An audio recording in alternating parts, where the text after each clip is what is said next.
नमस्कार दोस्तों, Vinayak short hand classes में आप सबका स्वागत है। आज की क्लास होगी 80 वर्ड पर मिनट की। क्लास स्टार्ट होगी 5 सेकंड में। Ready start. महोदय, हम अपनी स्वतंत्रता के स्वर्ण जयंती वर्ष के दौर से गुजर रहे हैं तथा इस संबंध में अनेक समारोहों के आयोजन हो रहे हैं। इस वर्ष में हमारी परमाणु परीक्षण जैसी महत्वपूर्ण उपलब्धियां भी रही हैं। हमने स्वतंत्रता संग्राम के उन लाखों जाने अनजाने शहीदों को याद किया जिनके बलिदानों से देश को स्वतंत्रता मिली, लेकिन इसके साथ ही यह विडंबना भी रही कि हम अपनी स्वतंत्रता की लड़ाई के उन योद्धाओं को खोज खबर लेना भूल गए हैं जिनमें से अनेक हमसे प्रतिवर्ष बिछुड़ते जा रहे हैं और उनकी संख्या दिन प्रतिदिन घटती जा रही है।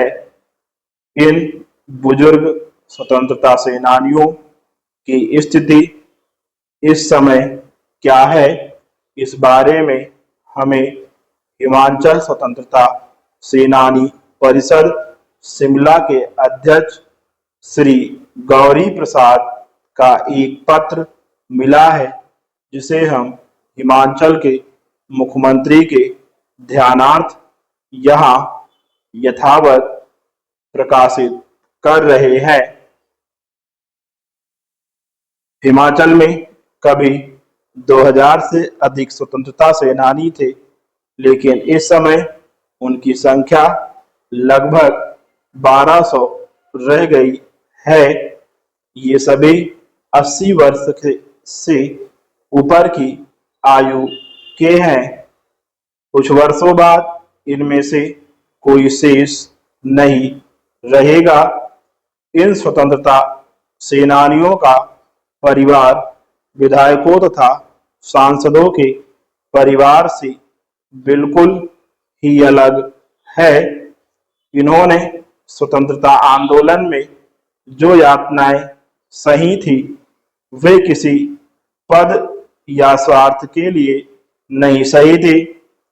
उनका लक्ष्य तो केवल भारत को दासता से मुक्त कराना था।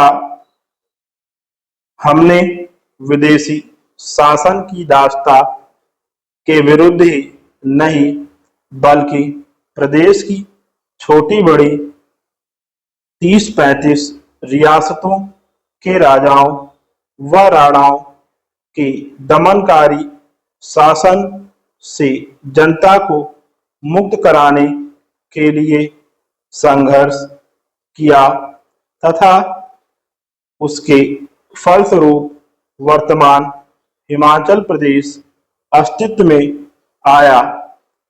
इतिहास साक्षी है कि देश की स्वतंत्रता मिलने के उपरांत भी इन स्वाभिमानी योद्धाओं ने सरकार से अपने लिए कुछ अपेक्षा नहीं की।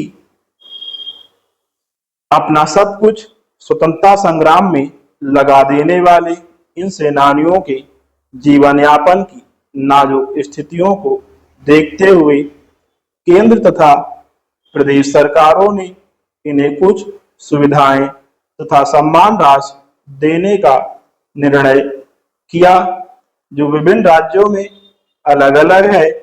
दुख की बात तो यह है कि जहां हिमाचल में स्वर्ण जयंती वर्ष में अनेक समारोह किए जा रहे हैं, वहां इन स्वतंत्रता सेनानियों को किंचित भी सम्मान नहीं मिला।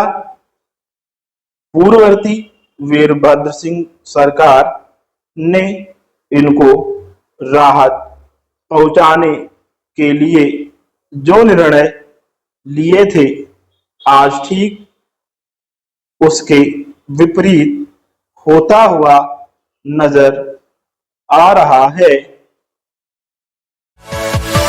Yeah.